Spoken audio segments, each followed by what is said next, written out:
பாருங்க, நம்ம இப்போ கல்யாண வீட்டில் சமைக்கிற மாதிரி உருளைக்கிழங்கு பொரியல் இப்போ செய்ய போகிறோம். அந்த பாருங்க, இதில் வந்து பட்டை, கிராம்பு, பெருஞ்சீரகம் எல்லாம் எடுத்து வச்சுருக்கேன்.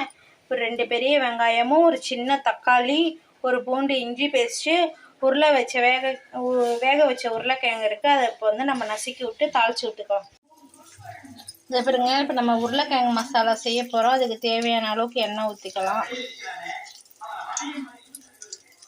எடுத்து வச்ச பட்டை, கிராம்பு, இலை, சோம்பு எல்லாத்தையும் சேர்த்துக்கலாம்.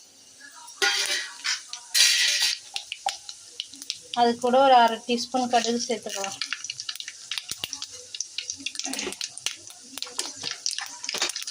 அது பொரிஞ்சோடனே நம்ம வெங்காயம் சேர்த்துக்கலாம்.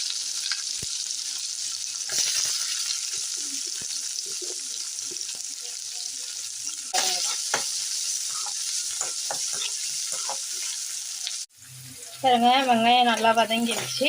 இப்போ அதுக்கு நம்ம தேவையான அளவுக்கு உப்பு சேர்த்துக்கலாம்.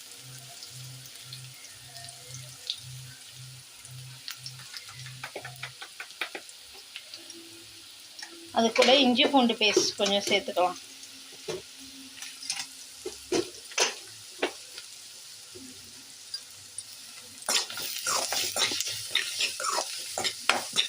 இஞ்சி பூண்டு பேஸ்ட் நல்லா பச்சை வாடை போகிற அளவுக்கு நல்லா வதங்க.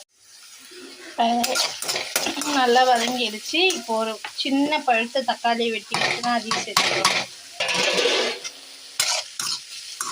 தக்காளி நல்லா வதங்கிட்டோம். நம்ம இந்த தக்காளி கூட மசாலா சேர்த்துக்கலாம். ஒரு 1/2 டீஸ்பூன் குழம்பு மிளகாத்தூள், காஷ்மீர் மிளகாய்த்தூள் ஒரு 1/2 டீஸ்பூன்,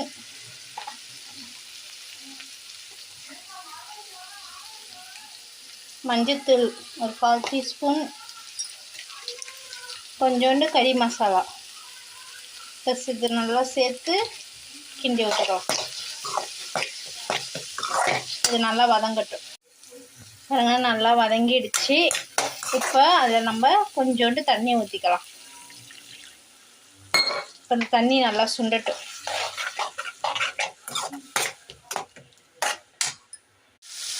இந்த பாருங்க, நல்லா வதங்கி வந்துடுச்சு.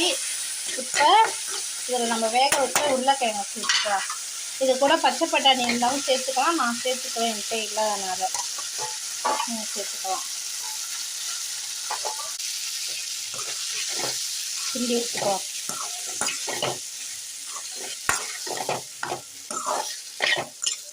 ஒரு 2 நிமிஷம் இந்த மசாலாவே நல்லா ஊறட்டும். இந்த பாருங்க, நல்லா உருளைக்கிழங்கு வறுவல் நல்லா ரெடி ஆகிடுச்சு.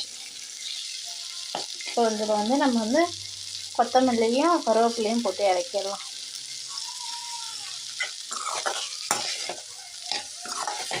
அவ்வளோதான், உருளைக்கிழங்கு பொரியல் ரெடி ஆகிடுச்சு.